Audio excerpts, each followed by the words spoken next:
మీ business ఏదైనా మీ ఊర్లో promotion చేయాలంటే అది సుమన్ టీవీతోనే సాధ్యం. ఇప్పుడే సంప్రదించండి.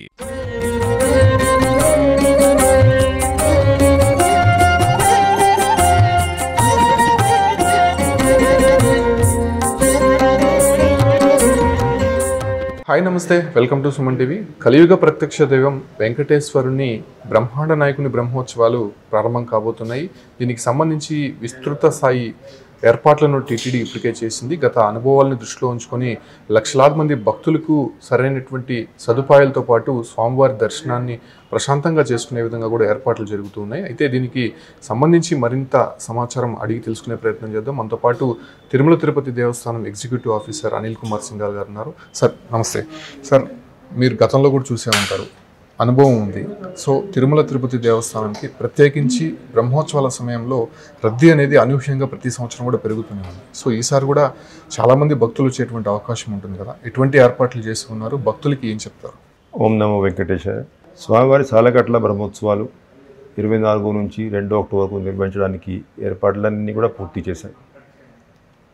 3 నెలల క్రితమే టీటీడీ బోర్డు దీనికి కావాల్సినటువంటి 15 కోట్ల రూపాయలతో ఇంజనీరింగ్ పనులు ఇవన్నీ కూడా శాంక్షన్ చేసి అవన్నీ కూడా పూర్తి చేయడం జరిగింది. లక్షలాది మంది భక్తులు వచ్చేటప్పుడు దీపాలంకరణలు, పుష్పాలంకరణలు ఇవన్నీ కూడా సజావుగా నిర్వహించడానికి కూడా ఏర్పాట్లన్నీ పూర్తి చేశాం. దాదాపు 60 టన్నుల పుష్పాలతో ఈ 9 రోజుల పాటు దేవాలయంలో పుష్పాలంకరణ ఇవన్నీ కూడా సిద్ధం చేశాం. లక్షలాది మంది వచ్చేటప్పుడు పారిశుద్ధ కార్మికుల సంఖ్య కూడా పెంచాల్సిన అవసరం ఉంది. కాబట్టి రోజువారీగా సేవలు అందిస్తున్నటువంటి 2320 మంది స్టాఫ్తో పాటు 960 మందిని అదనపుగా మనం డిప్లాయ్ చేయడం జరిగింది. అదేవిధంగా అన్నప్రసాదం భవనంలో ఉదయం 8 నుంచి రాత్రి 11 వరకు నిరంతరాయంగా అన్నప్రసాదాలు వితరణ చేస్తూ తిరుమలలో ఉన్నటువంటి 4 సెంటర్స్, ఇటు ఏమో వైకుంఠం క్యూ కాంప్లెక్స్లో, అటు ఏమో మాడా స్ట్రీట్స్లో కూడా కూర్చున్నటువంటి భక్తులకి సేవలు అందించడానికి వాళ్ళు కూడా సిద్ధంగా ఉన్నారు.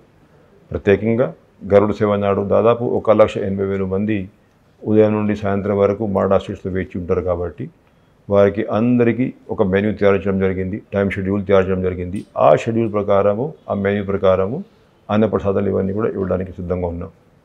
దీనికి కావాల్సినటువంటి 3,500 మంది శ్రీవారి సేవకులు కూడా సేవలు అందిస్తారు. ప్రత్యేకంగా సెక్యూరిటీ పరమైనటువంటి అరేంజ్మెంట్స్ చాలా ముఖ్యం. అయితే జిల్లా ఎస్పీ గారి ఆధ్వర్యంలో, అదేవిధంగా chief vigilance and security officer ఆధ్వర్యంలో ఉన్నటువంటి ఆల్ పుట్ టుగెదర్ దాదాపు 6,000 మంది సెక్యూరిటీ స్టాఫ్ డ్యూటీలో ఉంటారు. గరుడ సేవకి అయితే ఇంకా 1,300 మంది డ్యూటీ నిర్వహిస్తారు. ఇంతమంది సెక్యూరిటీ స్టాఫ్ ఉన్నప్పుడు కమాండ్ అండ్ కంట్రోల్ సెంటర్లో తిరుమలలో ఉన్నటువంటి 3,000 సీసీటీవీ కెమెరాస్ నుంచి వస్తున్నటువంటి ఫీడ్ని రియల్ టైంలో డేటా అనలిటిక్స్ ద్వారా మనం అనలైజ్ చేసుకుంటూ క్రౌడ్ కంట్రోల్కి ఉపయోగించబోతున్నాం. అదేవిధంగా కింద నుంచి పైన వస్తున్నటువంటి భక్తులకి ఇబ్బంది ఉండదు ట్రాన్స్పోర్టేషన్ ఇవన్నీ పరంగా. కాబట్టి రోజువారీగా 1900 ట్రిప్స్, అదే గరుడ సేవ అయితే 3,100 ట్రిప్స్ వేయడానికి ఏపీఎస్ఆర్టీసీ జీఎం ట్రాన్స్పోర్ట్ అంతా కూడా కోఆర్డినేట్ చేయడం జరిగింది. అయితే పైన ఉన్నటువంటి పార్కింగ్ కెపాసిటీ 4,000 మాత్రమే ఉంది. కాబట్టి అంతకంటే ఎక్కువ వెహికల్ వచ్చినట్లయితే రియల్ టైంలో మనం వాళ్ళకి ఇన్ఫర్మేషన్ ఇవ్వాల్సిన అవసరం ఉంది. కాబట్టి నంబర్ ప్లేట్ రికగ్నిషన్ సిస్టమ్ ఎఫెక్టివ్గా మనం అలిపిరిలో 22వ తేదీ నుంచి మానిటరింగ్ చేసుకుంటా పైన ఉన్నటువంటి 4,000 పార్కింగ్ లాట్స్ ఫుల్ అప్ అయిపోయాక మిగతా వెహికల్స్ని తిరుపతిలో ఉన్నటువంటి పార్కింగ్ లాట్స్కి మళ్లించి అక్కడ కూడా ప్రతి ఒక్క పార్కింగ్ లాట్లో 2 ఏపీఎస్ఆర్టీసీ బస్సులు ఏర్పాటు చేసుకొని భక్తులు అందరినీ కూడా ట్రాన్స్పోర్ట్ చేసేటువంటి కార్యక్రమం చేయడం జరుగుతుంది.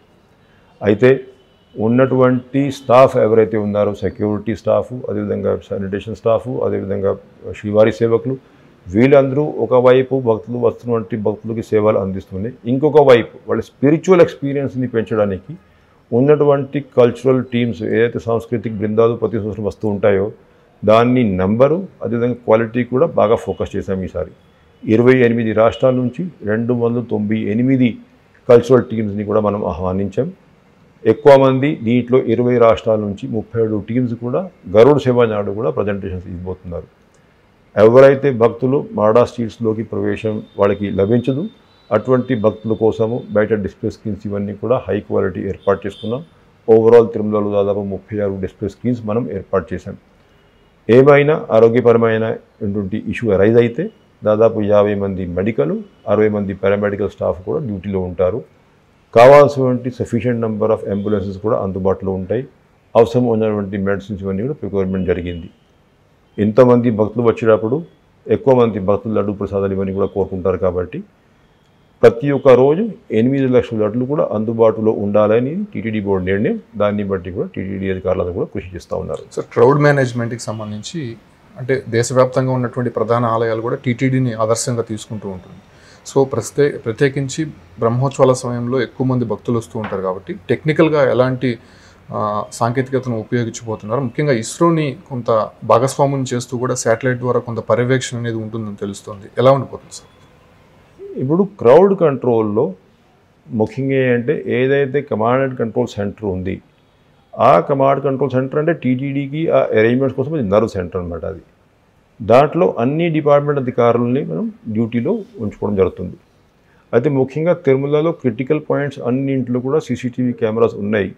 ఆ సీసీటీవీ కెమెరాస్ నుంచి ఫీడ్ మామూలుగానే కమాండ్ కంట్రోల్ సెంటర్కి వస్తూ ఉంది. అయితే ముఖ్యంగా ఇప్పుడు మనము ఈ బ్రహ్మోత్సవం చేస్తుంది అంటే 3000 సీసీటీవీ కెమెరాస్ ఏదైతే క్రిటికల్ లొకేషన్స్ ఉన్నాయో ఆ 3000 సీసీటీవీ కెమెరాస్ నుంచి వచ్చేటువంటి ఫీడ్ని రియల్ టైంలో డేటా అనలిటిక్స్ ద్వారా అనలైజ్ చేయడం.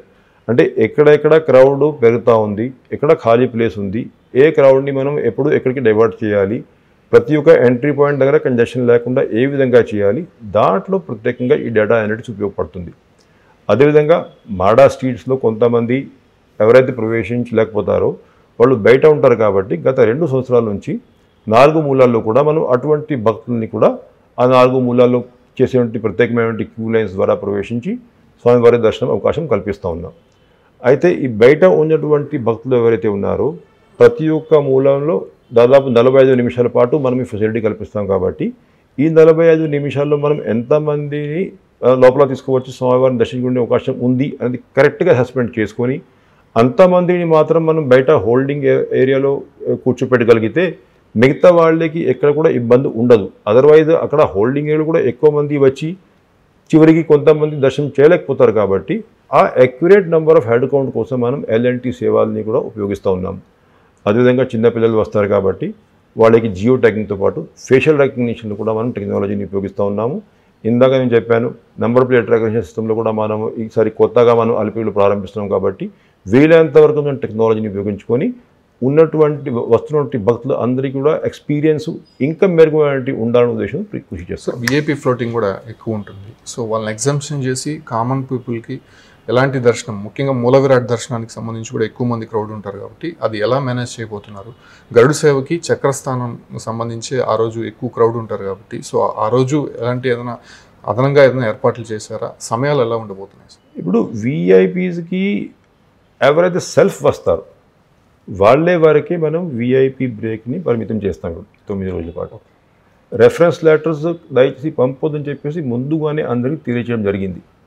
ఉద్దేశం ఏంటంటే సామాన్య భక్తులకి ఉన్నటువంటి టైం అంతా కూడా వీలంతవరకు కేటాయించాలి మనం. అదేవిధంగా గరుడు సేవ నాడు మనం ఇంకా 1300 మంది సెక్యూరిటీ స్టాఫ్ని పిలిచాము. వాళ్ళకి డ్యూటీస్ అలొకేట్ చేయడం జరిగింది. కొంతమంది విఐపీ గరుడు సేవ కూడా రావడం జరుగుతుంది. అయితే వస్తున్నటువంటి వాళ్ళకి ఒకవైపు సరైనటువంటి ఫెసిలిటీస్ కల్పిస్తూనే రెఫరెన్స్ ఇవన్నీ తీసుకోము కాబట్టి అటువైపు ఎక్స్ట్రా టైం అంతా కూడా సామాన్య భక్తులకి కేటాయించే విధంగా మనం ప్లాన్ చేస్తున్నాం. పకడ్బందీ బందోబస్తును ముందుకు వెళ్తూ ఉన్నాము. ఎస్పీ గారు అదేవిధంగా సివిఎస్ గారు దగ్గరే ఉండి అరేంజ్మెంట్స్ అన్నీ కూడా పర్యవేక్షిస్తున్నారు. టీటీడీ సీనియర్ అధికారులు అందరూ కూడా పర్సనల్గా డ్యూటీలో ఉండి ఇవన్నీ పర్యవేక్షిస్తున్నారు కాబట్టి ఎక్కడ కూడా సామాన్య భక్తులకి ఇబ్బంది ఉండదు అని చెప్పేసి నేను భావిస్తాను. సార్, ముఖ్యమంత్రి పట్టు వస్త్రాలు సమర్పించేటువంటి సమయంలో కావచ్చు, లేదంటే ఆయన పర్యటించేటువంటి ప్రాంతాల్లో ఎలా ఉండబోతుంది షెడ్యూల్? సో దానికి సంబంధించి కామన్ భక్తులకు సంబంధించి ఏదైనా ఎగ్జామ్షన్స్ ఏదైనా ముందుగా రెస్ట్రిక్షన్స్ ఏదైనా ఉండబోతున్నాయి? గౌరవనీయులు ముఖ్యమంత్రి వర్యులు 24వ తేదీ సాయంత్రం పట్టు వస్త్రం సమర్పించేటువంటి కార్యక్రమంలో పాల్గొంటారు. అది ప్రతి సంవత్సరం బ్రహ్మోత్సవంలో జరిగేటువంటి ఆన్వాయితీ.